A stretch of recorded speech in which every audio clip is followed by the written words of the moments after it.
The Ringer's music critic Rob Harvilla curates and explores 60 iconic songs from the 90s that define the decade. Rob is joined by a variety of guests to break it all down as they turn back the clock. Check out 60 Songs That Explain the 90s exclusively on Spotify. This episode is brought to you by Anytime Fitness. We may talk a whole lot about sports, but when it comes to keeping fit ourselves, there's definitely room for improvement. I hit this point early July. I was just like, I am not in good enough shape. I started trying to walk at least 15,000 steps a day or hiking or just anything to keep my legs moving. Now it's the end of 2023. I feel great. I had a physical 3 weeks ago and the guy was like, you're doing great. You're doing better than you were 3 years ago. I felt great. Whatever your goals are, progress is possible thanks to Anytime Fitness. Get a personalized plan and support from an expert coach anytime, anywhere. Visit anytimefitness.com to try Anytime Fitness for free.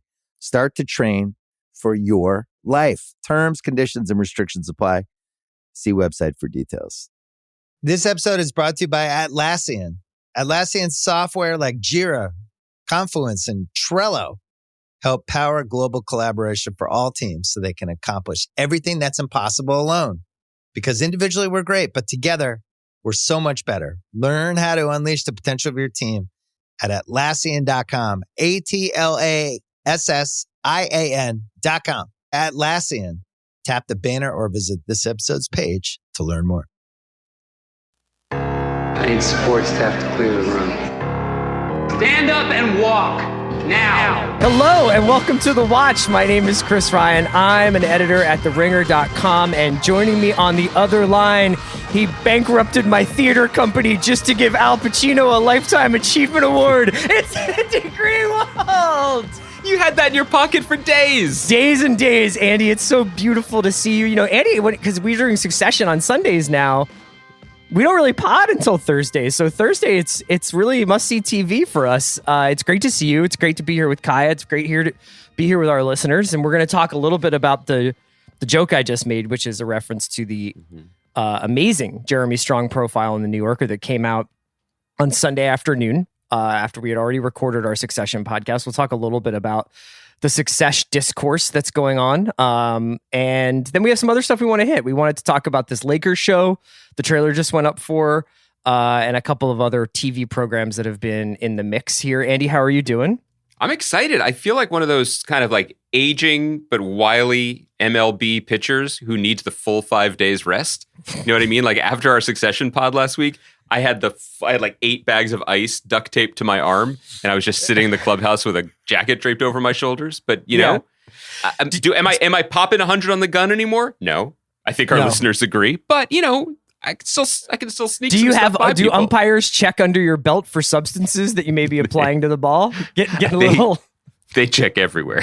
The substances are flowing freely. You got to get through the game however you can at this age. How are you doing, man? What do you want to start with? Do you want to start with the Lakers? You want to start with Jeremy Strong? What do you want to do?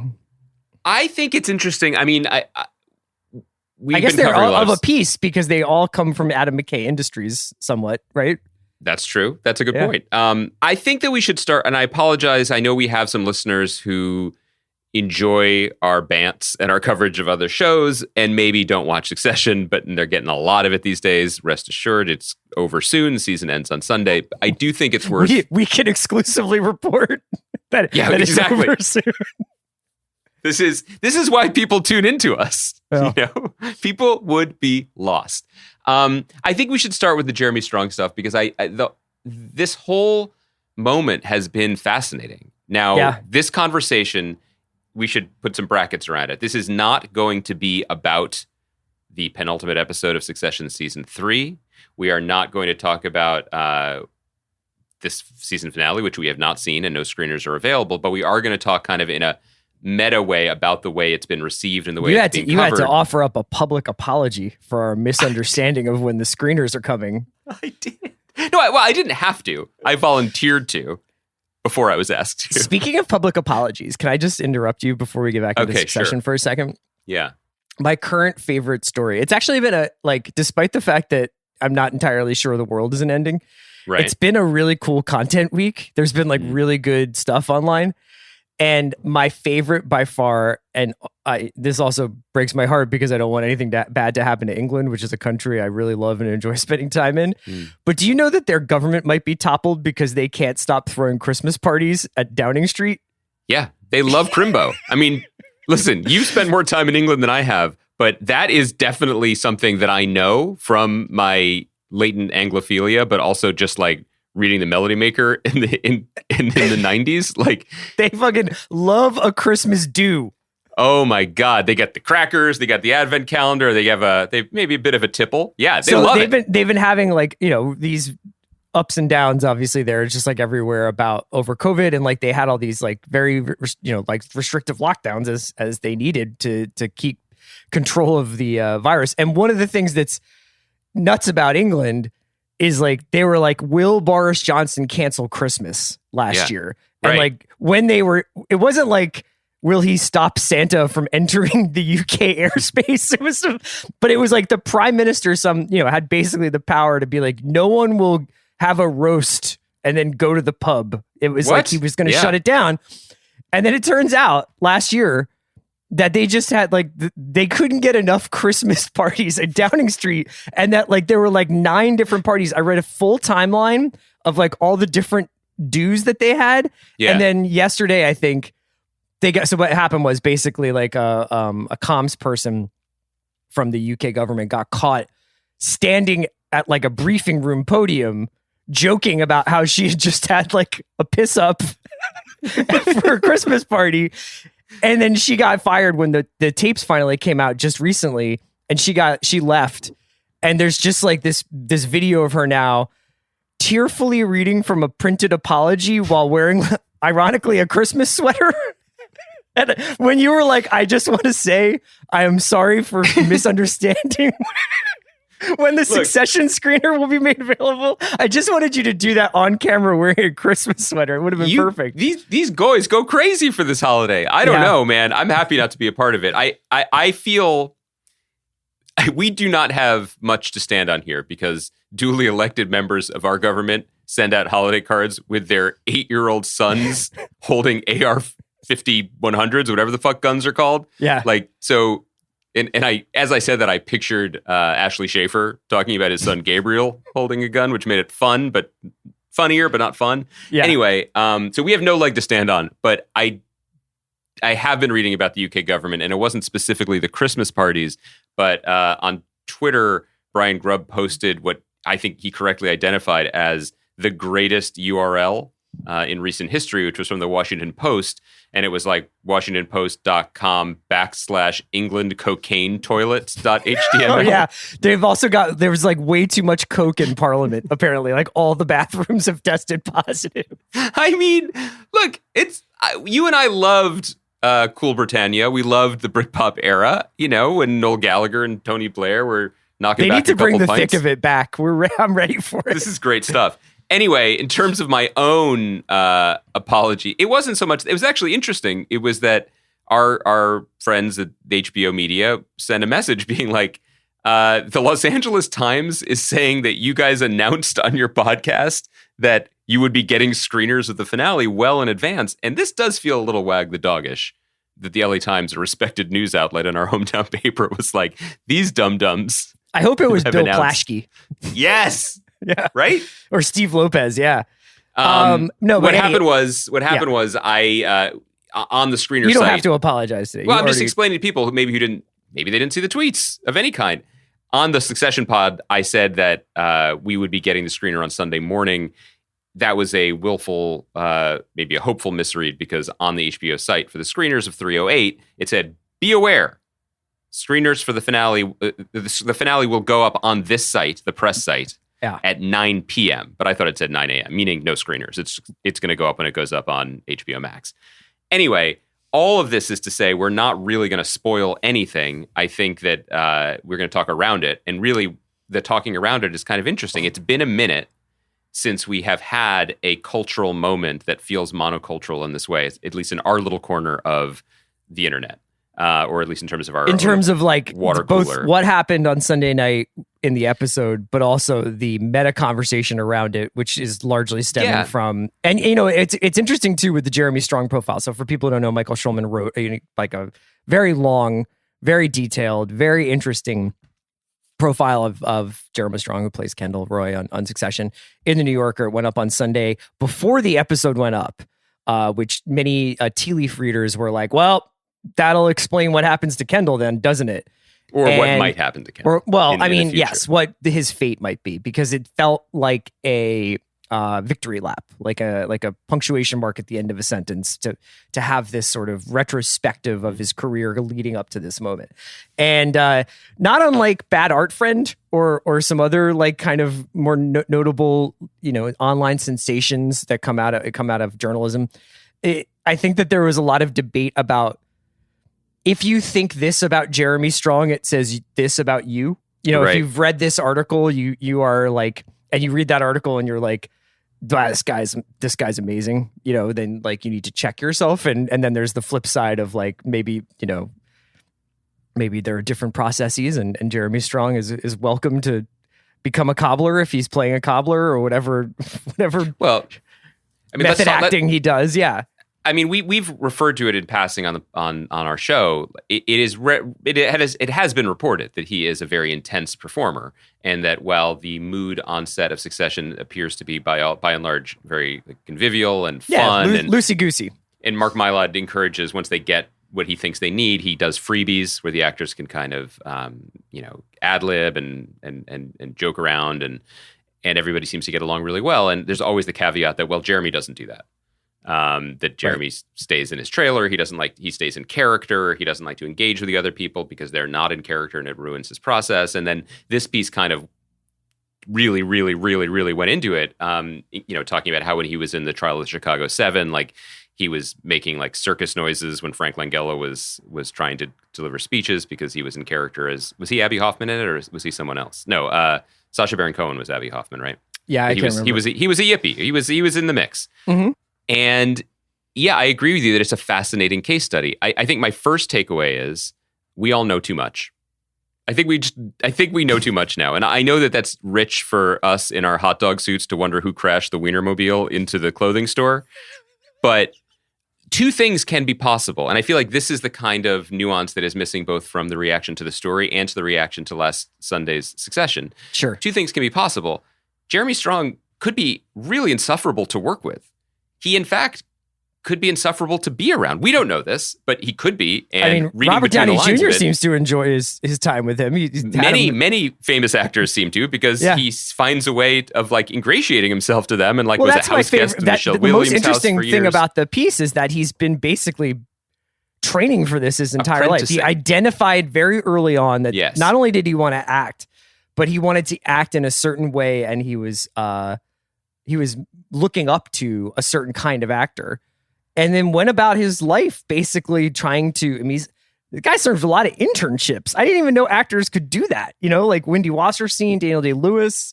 I mean, he just stood out. He was Daniel Day-Lewis's personal assistant, just standing outside his trailer, and apparently, like, occasionally surreptitiously handing him nuts as he was starving himself to death to play the character in the Ballad of whatever that movie. Jack one of and the movies. Rose. Jack and Rose. His wife Rebecca Miller directed that movie. Daniel Day-Lewis's wife. And anyway, all I was going to say was he could be insufferable in all ways or not. We don't know him. He's a great actor, and it's a great performance, and the desire to rush in and have an opinion one way or another, or somehow be like, we stand Kieran Culkin, who clearly can't stand him. None of that's probably true. We don't know that, Right. What I think, though, coming out of this week of meta Succession stuff, is one of the underappreciated abilities of Jesse Armstrong and his writing team, I think, is noticing things. Now, we're going to talk about some comedies in a minute on this show, and one of the hallmarks of sitcoms tends to be after the first few episodes, you feel it click into place. Well, the writers not only get their voice, they begin to understand the nuances of the performers that they've cast and write to them. Sure. And that happens on all shows, especially shows that go for multiple seasons. But the speed with which Succession snapped into focus, and I infamously didn't like it until episode 4 or 5, but other people have said something similar about where or when they got into it, is I remain really impressed at how they found these actors are not their characters, but there are elements that are emerging as the actors become more public that are fascinating. Mm-hmm. And Kieran Culkin is on Fresh Air this week. I love to shout out NPR podcasts because he did Marin recently too. He did Marin recently, yeah. but on Fresh Air, like Terry Gross pushes him a little bit on some stuff about his family and his brother, and you hear Roman in his vocal. I mean, obviously he's an actor; he's not Roman, but there's something about his deflection and his, there's something underneath it that is clearly roiling and still upsets him about child fame and all this stuff, and he deflects in a very jokey, but charming kind of way. Fascists are cool, understand. But not really. so not that, but the cadence of that. Yeah. And similarly, the thing about Jeremy Strong, I mean, reading this profile, like, this is very unlikely, right? Like, he comes from a working class New England upbringing and being a great thespian who lives in a barn with his wife in Denmark. That seems a little bit not in the cards. You know what I mean? Unless you actively work your ass off and hustle to make it happen. And you can read this story as like a kind of inspirational tale, or you can read it as like, he went to a tailor and was like, dress me like you dressed Daniel Day-Lewis when he won the Oscar for My Left Foot, so when I win an Emmy. I mean, there's cynicism in this, but there's also just like wild focus, right? It's kind of interesting. Anyway, I said that only because there is something about potential striving or the sweat in that story that is in Kendall, and even if Jeremy Strong doesn't acknowledge it or recognize it or thinks he's too much of a chameleon or he doesn't think it's a comedy or whatever, Jesse Armstrong sees it and is using it brilliantly. Yeah.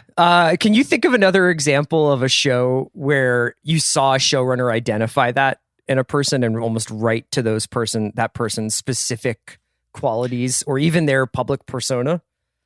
Public persona is an interesting one because very often, there is an element of casting where if you cast someone who's notoriously a certain way in the tabloids and then you have them be the opposite or you take advantage of it, or like when you mentioned Downey, like when Downey came on Ally McBeal, as his sort of like beginning of his comeback. I think the most famous example for recent television is Aaron Paul. Mm-hmm. We cite this a lot, but that Jesse was not meant to be the second hand in a two-hander the way that he became over the course of that. The character was meant to die, but they were like, this kid brings something out of Cranston, and we're going to keep going. We're going to see where this leads us. I almost feel like the question, and I'm floundering because I don't have anything in my that jumps into my head. But at the same time, I feel like you could ask it about almost any long-running series and identify a character or a performer who rose and who rose and who rose and who rose and was always kind of there. And then you realize what it is. At a certain point, someone realizes what they have. Yeah. I mean, I think Ham is to some extent, you could say that about Ham to some extent. Right. Well, I think a lot of the actors in that company, you know, when you think about Mad Men, which was just so brilliantly written and performed, the best shows the best shows are showcases for brilliant actors, right? But Elizabeth Moss, for example, or John Slattery, like they're going to be great in anything. They just elevated. What's amazing about shows like Mad Men is you have other actors, and I think Succession does this too. The best coaches put players in the position to succeed, right? Mm-hmm. And this is not a dig at all at really talented working actors like January Jones or Rich Sommer, like people who I really enjoy seeing on screen. But Matt Weiner was just like, I think I know how to use these tools. Yeah, and I think their tools. There's also like an element. I remember on Mad Men, especially, aside from the fun shipping that would go on about Mad Men characters, I think that they were very good at writing to the chemistry of certain partnerships. Mm-hmm. So that even if there wasn't necessarily a completely like work-related reason for two characters to be together or to be working on something together, I think that they realized what they had with say Peggy and Don, and that emerged over the course of several seasons where they become partners and sort of also antagonists. And it was that's the kind of thing that I think Succession does really well because they have all these very social moments on the show where you can pull people together. So bring it back to Succession. I think that what's been interesting to me about this week was seeing that a desire that we've expressed many times to go back to our golden age of not necessarily early Sopranos, but like a decade ago, when Breaking Bad was ending and we were all watching those last episodes together breathlessly, or when Thrones was starting. Like there was something that we know, obviously as podcasters, it was fun, but also it was just fun as TV fans to be all speculating and joking and talking and deep diving and poring over clues and all that, or like we used to do with Lost or whatever. Clearly there's still an appetite for that. And it's been, that aspect of this past week has been fun. I think what's been a little bit frustrating is a very strong word, but I guess worth noting is that in our collective desire to have a text to pore over, I do feel like Succession is being, as it often is during its run, is just kind of being misread. I mean, ultimately, it's not Breaking Bad. And whether a character is alive or dead, it wasn't even that kind of a cliffhanger. I thought Emily Vanderwerf had a really smart piece in Vox, which was basically like, let's let this episode be the episode, and let's look at the shots in the episode and appreciate them. Can we pause and do that? I think the internet collectively said, "Okay, boomer, no." But you know what I mean? Like that ability to just stay in it is. I agree with you that there's there's obviously like a sport around following Succession or treating Succession like a sport is been debated. It's not like they don't know what they're doing. If it was like, well, then there's that piece. If it was like, just let it breathe, brother, like then like show him in the next episode.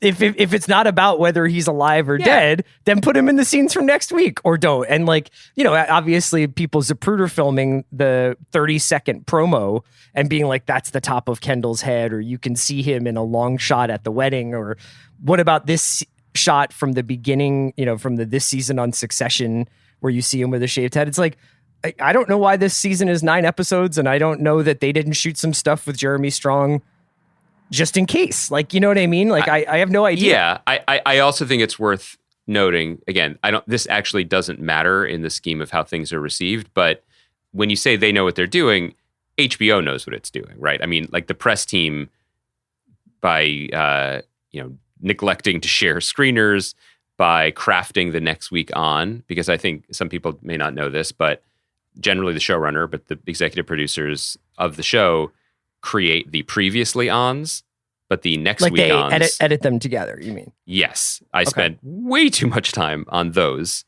And I never saw the next week ons for Briar Patch. Well, how come the promotional team does that? But did in some cases, like, did Matt Weiner like say like, I will be in charge of next week on Mad Men, and that's why it's like, where's my hat? What?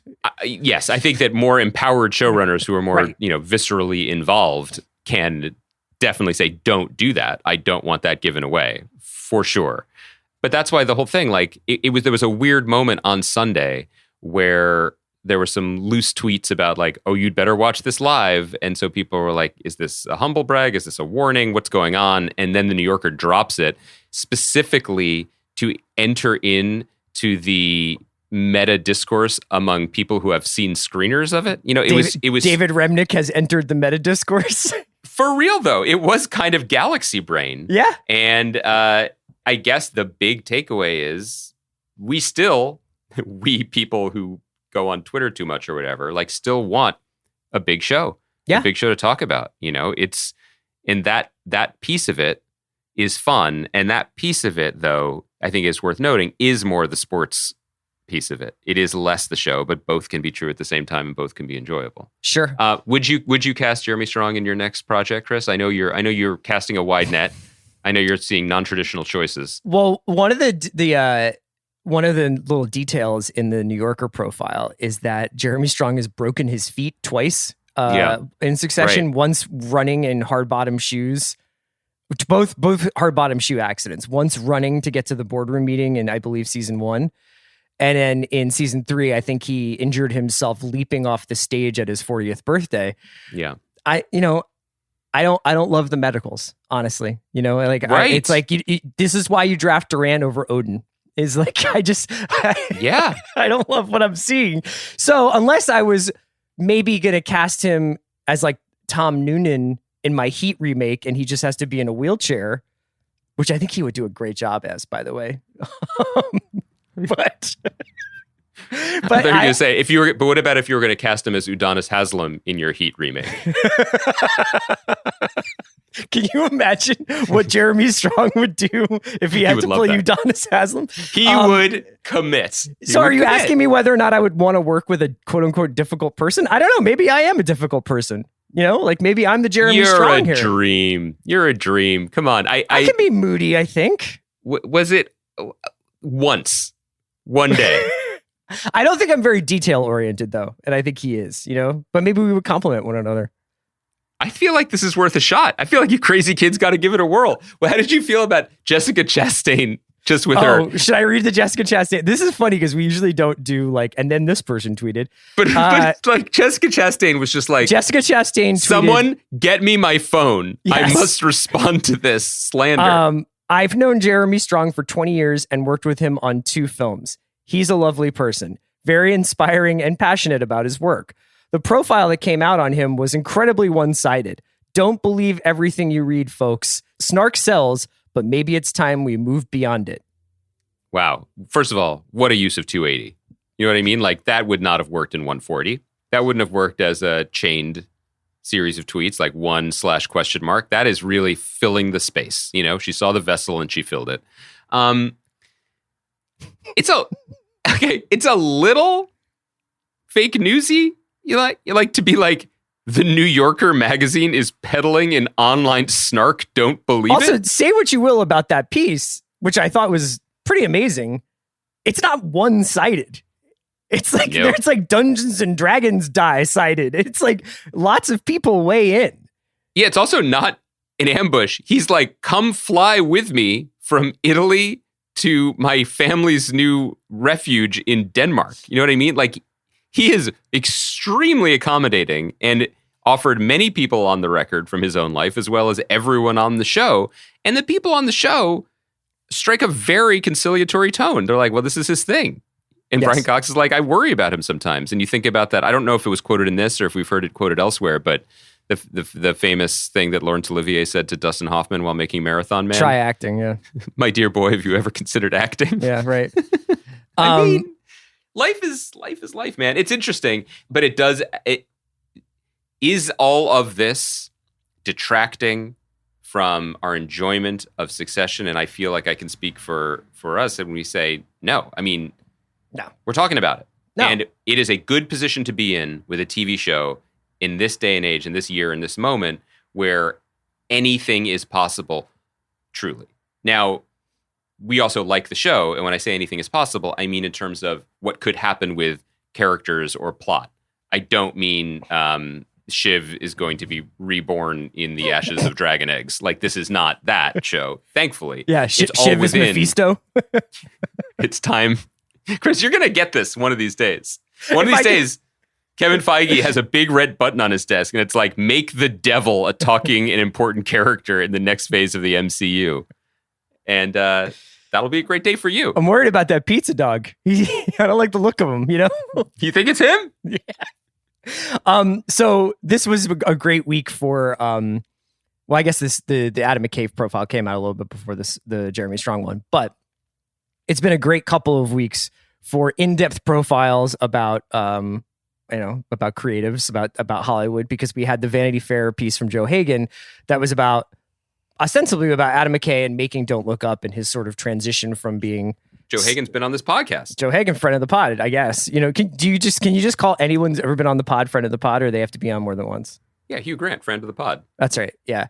So Joe Hagan did a piece on Adam McKay in Vanity Fair, and while most of it is about McKay's sort of political awakening and his transition from making movies like Step Brothers and Anchorman to making more polemical movies like Big Short and Vice and now Don't Look Up, there's a big chunk of the piece that's dedicated to the disillusion or the dissolving of his relationship, professional and personal, with Will Ferrell, who is his original partner at Gary Sanchez and his partner at Funny or Die.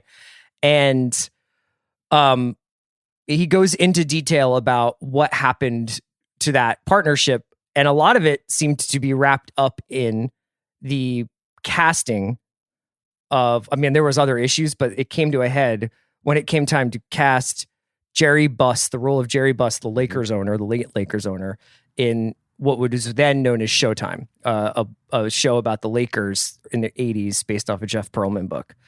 And initially he was going to Will Ferrell was like, quote, I guess up for it or was going to do it. But then he wanted to do it. But then Adam McKay, now this is also, because if you read Matt Bellany's piece in Puck, like he goes into a little bit more detail about the casting of how it was going to be Michael Shannon, but then Michael Shannon had a bad table read, and then they went with John C. Reilly, who's Will Ferrell's close friend, but Adam McKay hadn't told Will Ferrell any of this, so it was a lot of back and forth. And anyway, the show is now called Winning Time, and as we were going to record, the trailer dropped this morning, which I have to admit, pretty fired up about the look of it. Me too. You don't see a lot of shows with such a striking visual tone that's so obvious from the trailer like this. I mean, you see a Station 11 trailer, you see something, Cary Fukunaga direct something or Hiro Murai direct something. You're like, wow, that looks amazing. But this is like, it's got a grainy late 70s feel to it. It looks almost like news footage from back then.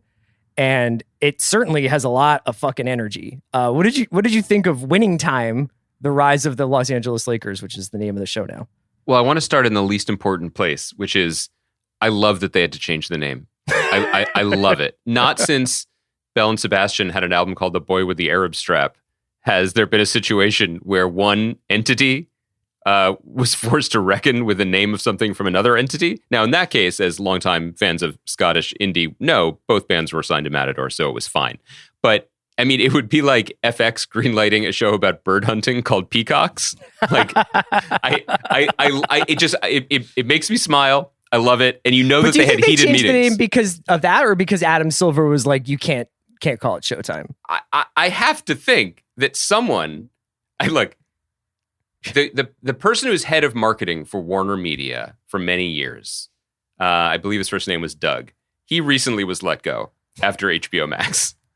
One of the worst branding decisions in recent memory. And so whoever inherited that coveted spot within the large company, the first item on his desk was, we're really hyped about our new HBO show, Showtime. Like, excuse me? Like, who approved this? And then he sees Doug's name on it, and you're like, no, this has to go. It's the only alternative would just be like, I am HBO. I can call a show Showtime because I am your father, Luke. You know what I mean? Like, yeah, it would be, I think it would be, you always want to punch up, right? So I feel like Showtime could make a sitcom about the revolution in laser discs, and it could be called Home Box Office. Like, I feel like everyone would think that's great. But this couldn't happen. So now we have this awkward title, Winning Time, The Rise of the Lakers Dynasty. Okay, it is what it is. Right. It looks great. It looks like great fun, to your point. And it amazing made me cast. think. Amazing cast. Really deep cast. Yeah. And your guy, the Layer King, Adrian Brody as Riles. Jason Segel is Paul Westhead. Is it Paul Westhead or Paul Westfall? I'm sorry. I think it's definitely Paul West, and then Kaya can edit it later. I think, especially after watching the trailer and reading that profile, that that kind of like anarchic energy. You want to say it again? It was Paul Westhead. Paul Westphal was the coach of the Suns, right? Yeah, I mean, it's a pretty easy mistake to make. Oh, listen, I wasn't. It's a little touchy. Like you were saying. I'm having my Jeremy Strong moment. My God, stop wearing hard shoes when you podcast. You're going to suffer another injury. I think that kind of anarchic energy that Adam McKay is proud and excited to bring to his feature career might work in some ways better on the small screen. In the piece, it talks about like how he'll do anything. And like when Margot Robbie is like, I'm going to explain shorting stocks to you from the fake ending of Vice and all that. Yeah. And all of that stuff was absolutely revolutionary and thrilling and exhilarating when it was in Anchorman, when that energy was being brought to the comedy. I found it a little bit diminishing returns in the movies, and early word about Don't Look Up seems to be kind of negative. Yeah, this movie's getting laser tagged in a way that you don't often see. Yeah. And I think that there's something to be said. And Succession is an Adam McKay, and although Will Ferrell has nothing to do with it, his name is on it because it was produced when Gary Sanchez was still a thing. It has his name on it, but it's Jesse Armstrong's show, and it's never going to run credits in the middle of an episode. It is not it is not born of Del Close's improvisations in Chicago, Right. despite what they are allowed to do one take out of every 19. This energy works well for TV, especially for something that is meant to be fun. You know what I mean? I just feel like it's a natural fit, and it just seems like it just seems like a good hang. Yeah, it reminded me a little bit of what they were doing on what they do on that Showtime show Black Monday. But I would just say, after watching this trailer, my one take would be, if I was Will Ferrell and I watched that trailer, I'd be pretty pissed, because it seems like John C. Reilly is doing Will Ferrell. Wow. I'm just saying, like, Will Ferrell literally made this. He made semi-pro. It's not like he's like, basketball, I'm unfamiliar. I mean, but I guess there have been reports that Will Ferrell was like, I don't want to desecrate the legacy of the Lakers. Like, I want to be. He wanted it to be a little bit more pro Lakers because he's a Lakers guy. Yeah. And to be fair, on my fantasy basketball league group chat, right, I feel like the Lakers fans are already a little like, well, that's not exactly like. Well, Lakers fans historically take criticism very well. Yeah. Like they just roll with it. So this would be out of character. Chris, when we invariably and dissolve this partnership, would you like me to litigate our attempts at reconciliation through the Hollywood trade press the way Adam McKay seems to be doing? That's a really good question.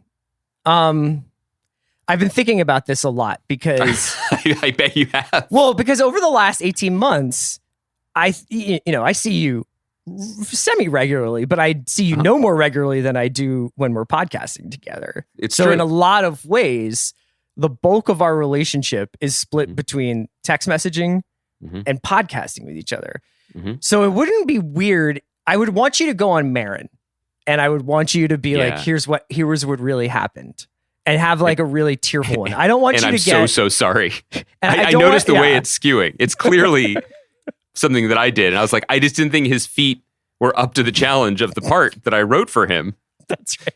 In Briar Patch 2, a show about the Denver Nuggets in 19... Yeah, whatever. Look, it's weird. It is weird to me to see this happen, because I think when you read the Adam McKay pieces, there's an element of, and there's been a bunch of this, like this was the Vanity Fair piece. I think he doubled down on it with a Hollywood Reporter, but basically like, here's exactly what happened from my perspective. And though we released a statement about always working together, we are not friends anymore, and he won't speak to me. Yeah. And I feel endless regret about that. And here's what I wrote to him, and here's what his name is saved under in my contacts on my phone. And I'm driving by his house right now, flashing a message in semaphore Morse code, like, Will, please call me back. It feels a little like maybe post-therapy, but it's also just a little odd to me. I guess I would prefer. I keep a tight circle, buddy. I really would. I don't want to discourage people from participating in pieces like this, is what I'm saying. It's like the Adam McKay thing, the Jeremy Strong thing. I prefer so much reading about something where it's like, this is a complicated three-dimensional person with flaws and anxieties and insecurities, rather than this actor has spent the last 2 years becoming even a better person than he was before the pandemic. Oh my God. Wait, you just caught me. You caught me on the wrong side of things, because I was reading this as like, I'm a little concerned about people as people, and I hope everybody's doing okay. Right. There's another part of me that grew up reading great reported magazine stories and profiles and trying to write them sometimes. And that felt like it had died for exactly the reasons you said. I mean, I remember like there was an Owen Wilson piece in Esquire this summer that's all about like ordering breakfast at a place and waiting for breakfast. And it's because that's the time he had with Owen Wilson. No disrespect to the writer. I mean, it was a fun piece. No, of course not. It's just that this is how micromanaged everything is. You are not and going it's just to get like, I think that there's been whatever. Specifically, like, especially now, because I think people are particularly nervous about having a situation where everybody all of a sudden is like, this guy's an asshole. Like, they really closely make it so it's like, already wildly successful, the last 2 years have shown actor X that it's also important to be socially conscious, which he has conquered. Like, it's just like, you get to the end of the piece, and it's like, I'm very happy for you. Do you think? How do you think news of the New Yorker piece's virality reached the remote fishing cabin where Jeremy Strong is bunkered down learning lines with his family? I kind of picture the lone paparazzo. Well, in coastal given Denmark. the New Yorker's fact checking, I'm sure they're like, "Hi, Jeremy. This is Brian from the New Yorker fact checking department research. Did you break your feet twice, or was the second time a metatarsal sprain? You know." Kieran Culkin is on record as calling you wackadoo. I'm going to spell it W-A-C. No, I mean, I just picture the one paparazzo in Denmark kind of being like the seventh seal, like someone's waiting for him on the beach in the morning when he goes to walk his Labrador, you know? Right. And it's like a sheaf of printed out tweets. You should read these, Jeremy. This episode is brought to you by Mint Mobile. New Year's resolutions are fun the first couple of weeks. Then you kind of maybe conveniently forget about them halfway through January. No shame. It happens to us all. But this year I have a foolproof plan, at least when it comes to saving money. Just switch to Mint Mobile and you're done. Goal accomplished. Because for a limited time, their wireless plans are $15 a month when you buy a 3-month plan. The great thing about Mint Mobile is there's no jaw-dropping monthly bills or unexpected overages, and all plans come with unlimited talk and text. Get this new customer offer today at mintmobile.com/watch. Additional taxes, fees, and restrictions apply. See Mint Mobile for details. This episode is brought to you by State Farm. You might say all kinds of stuff when things go wrong, but these are the words you really need to remember. Like a good neighbor, State Farm is there. They've got options to fit your unique insurance needs, meaning you can talk to your agent to choose the coverage you need, have coverage options to protect the things you value most, file a claim right on the State Farm mobile app, and even reach a real person when you need to talk to someone. Like a good neighbor, State Farm is there. This episode is brought to you by the new true crime docuseries American Nightmare, only on Netflix. In 2015, the Vallejo, California Police Department received a strange phone call about a kidnapping. But when the truth is stranger than fiction, you won't know who to trust or what is real. A fast-paced true crime thriller with cliffhangers at every turn.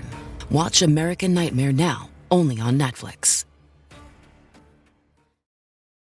Have you ever spotted McDonald's hot, crispy fries right as they're being scooped into the carton? And time just stands still. Ba-da-ba-ba-ba.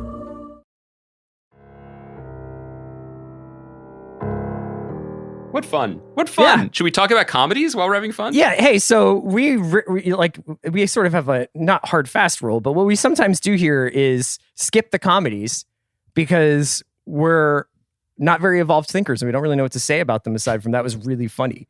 It's a lot easier, frankly, to talk about a mystery or a drama and get into unpacking certain elements of that than it is to just be like, great job, I laughed.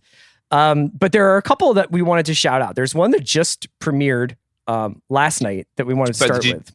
Did you like that I tried to brand this segment as Chris's Comedy Corner, Chris's but Comedy Comedy and Corner right. with K's, which doesn't work in an audio medium like podcast, but I thought that was funny. Especially when you're using 3 of them. Yeah, I don't particularly... No, Chris was a C. Why are you hanging me out? This is what's going to break us up. I thought of that already. That this segment was not going to be called, hey guys, it's time for KKK. That was not what we were doing. CKK just now, rolls right off the tongue. Unfortunately, Kaya's Comedy Corner has been canceled. We cannot run that segment this week, or our sponsors tell us ever. Sorry, I'll be Kaya. surprised if this makes it into the podcast, to be completely honest. Baby, this is the podcast. So Comedy Corner, and it can be both of us. The CA... You're all alone.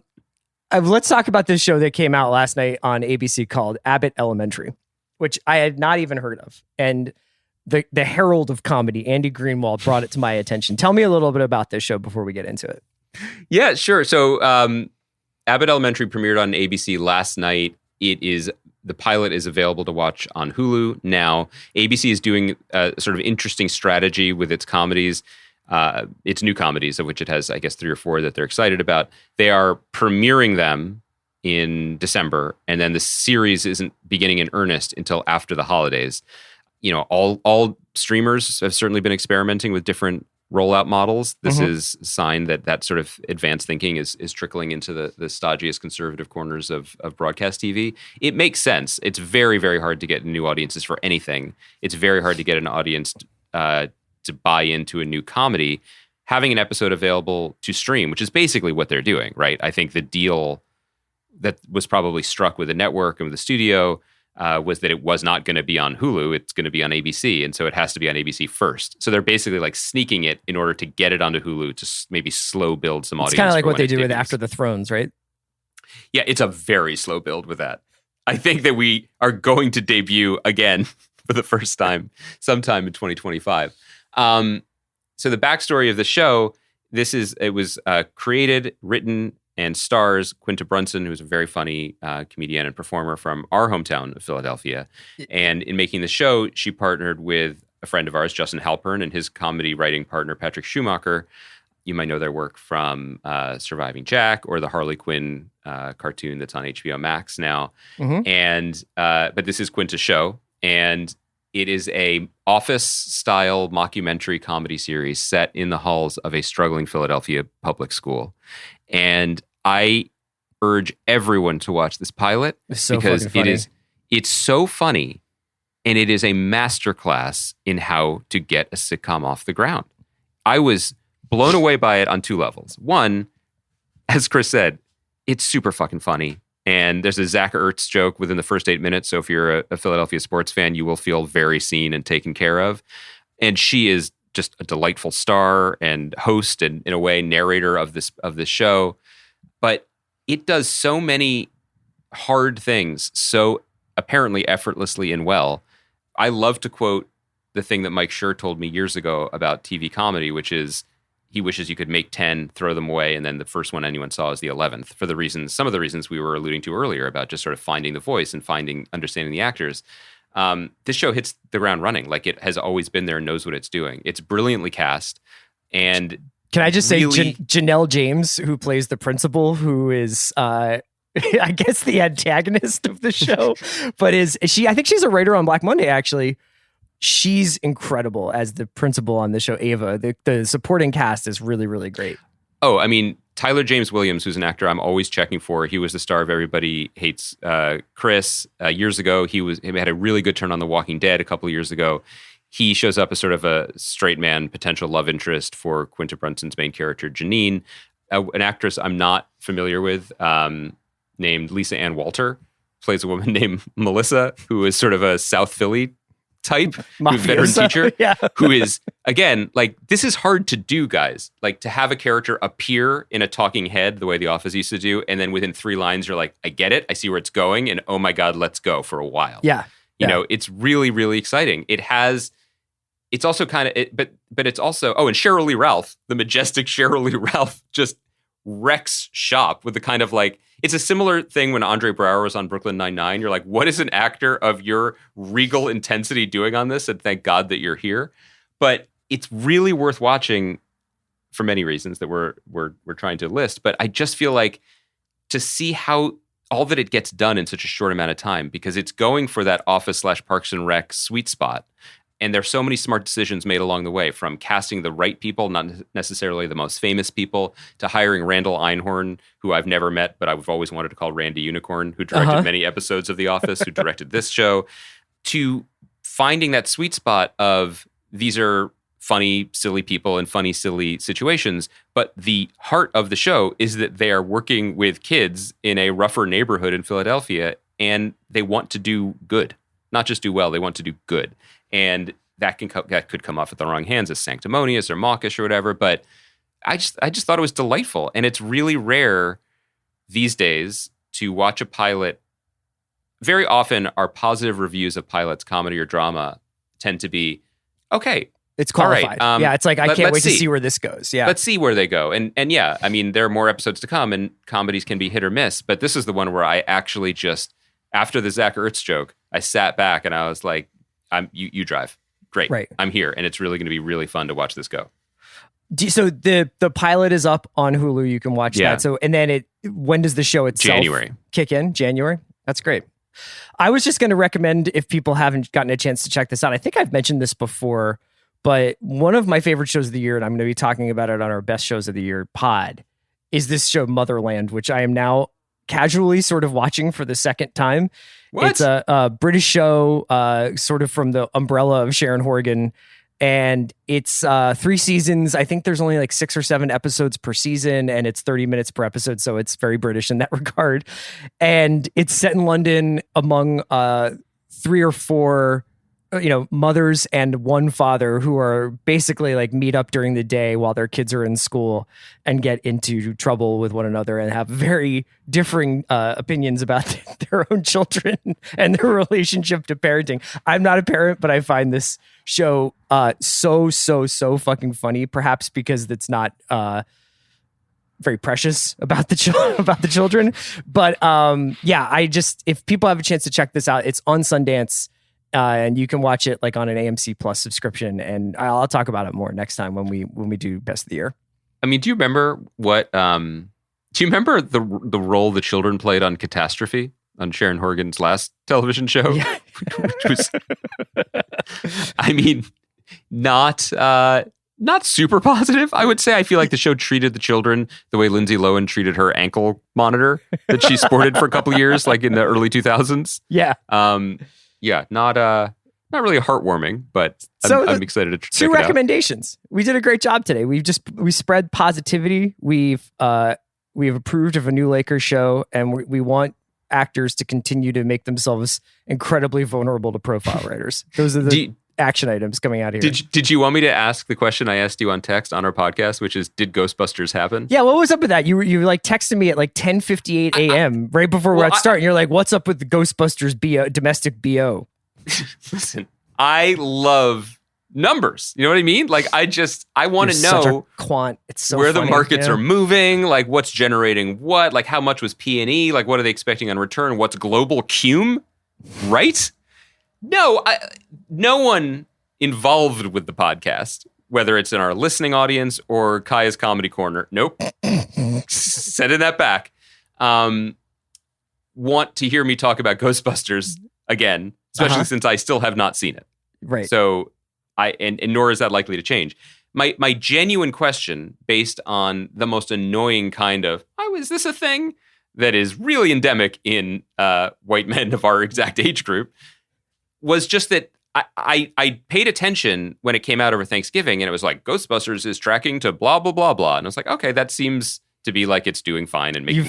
You filled out the spreadsheet just to be like, here's Andy's massive sheet of global cum. Yeah. Where are they hiding the money so that they pretend that it didn't make profit? No, honestly, I was just trying to see why it out-earned my beloved Encanto, which was one of the best films of the year. Are you going to get to go on Big Picture? I don't want to break news here, but I will say this: Twitter shaming works. So that's my lesson. Yeah, that's the lesson that I've been taught here. If you don't do me a favor though, don't take all the Daddington Island stuff to Sean though. You got to come visit the island. You got to take a Go Fast boat out. Am I allowed on? I've offered you. I was like a year ago. You were like, I'll watch a Miyazaki film. Oh yeah, that's right, Chris. I welcome you. I would love for you to watch. You like Lin-Manuel Miranda? Sure, right? Yeah, for sure. You love the rhythms of Colombia. Like, you should watch this movie. It's fucking great. But all of this banter is to hide the fact that Ghostbusters seemed to do well over Thanksgiving weekend, as much as any movie major release can do well. And yet, in the shallow puddles of the cultural internet where I reside, I have not seen many ripples from it. And I wasn't sure if what I was asking you sincerely was, am I not looking in the right place? Is this a foundational movie for people? Are people loving it? Did it heal the wounds of the remake?